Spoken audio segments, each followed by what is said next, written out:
evening. Ayan. So, magluluto ako ngayon ng laing. Ayan. Mulberry. Yung aking lulutuin. So, ito na yung ating mulberry. Ayan. Kaya naging laing kasi nga, kita nyo para siyang gabi, di ba?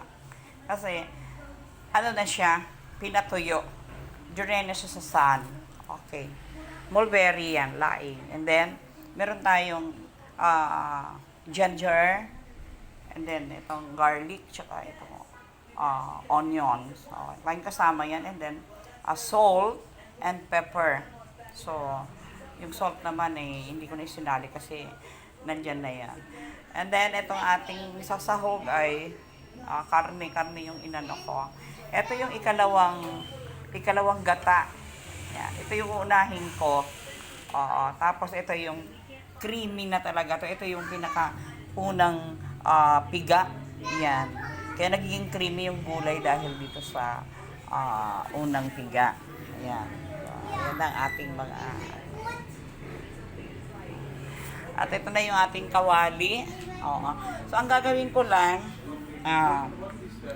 ayan. Okay.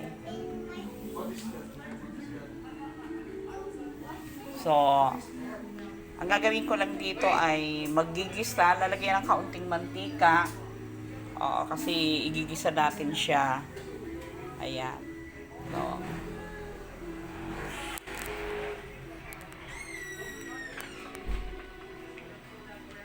konti lang. Siguro mga isang kutsara lang. Isa konti lang. So, lalagyan na natin ngayon ng ayan. Basta lang kaya bakit kailangan igisa para yung aroma, ayan, okay na yan. Yung aroma ay lumabas. Ayan. So, ayan na siya. Ayan, pag uminit na, ilalagay na natin yung ating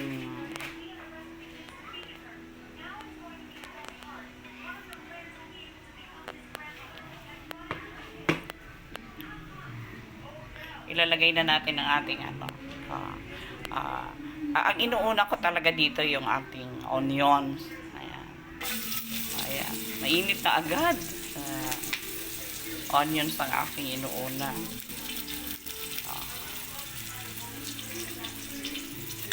Pagkatapos ng onion, ayan, ay alam niyo naman pagluto na, nagiging golden brown na siya.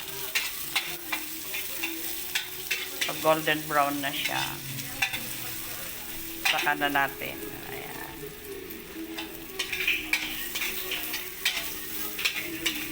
Ayan. So, ganun lang naman pag kung gusto nyong magluto. Hindi, wala namang magkakaiba. Laing ang lulutuin yung laing na gabi. May pagkakaiba pala sa laing na gabi. Kasi pag laing na gabi, sabi ko nga sa inyo, ang gabi hindi pwedeng haluin siya ng haluin. Kasi, ang gabi ay makati pag lagi niyong hinahalo. Ayan.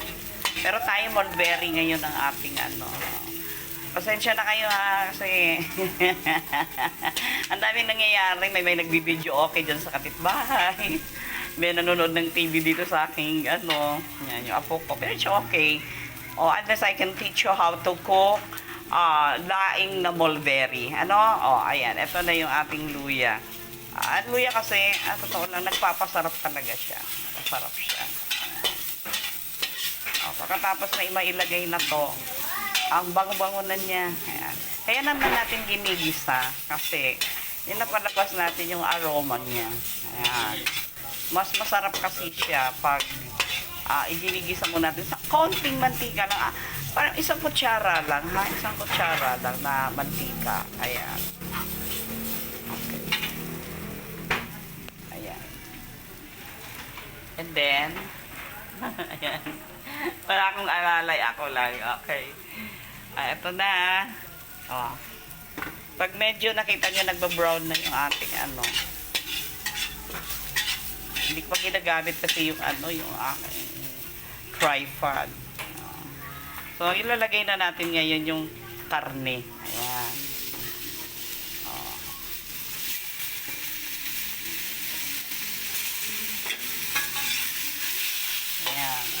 lang. Ganun lang naman. Oh, gisa-gisa. Oh. Oh, ayan. So, medyo paano-anuhin muna hanggang sa mag-golden brown. Tapos, maglagay ka na ng asin, syempre. Maganda nga sana nito kung yung karne ay may kaunting taba, kaunti lang. Ayan. And then, maglalagay na tayo ng salt. Kasi pag nilalagyan na natin ng salt, eh, lumalabas na yung, kung meron man siyang kaunting taba, ayan, lumalabas na siya. Ayan. So, ganun lang. Okay. So, hintayin mo lang na golden brown yung karne. Ayan. Bago, pag nag-golden brown na siya, saka mo na ilalagay yung ikalawang piga, yung malabnaw na gata. Ayan, yan yung ikalawang piga. Kasi yung unang piga kasi creamy yon. Yun na yung linalagay pag last na para masarap ang ano. Ayan. So, ayan, hintayin natin na mag-golden brown siya.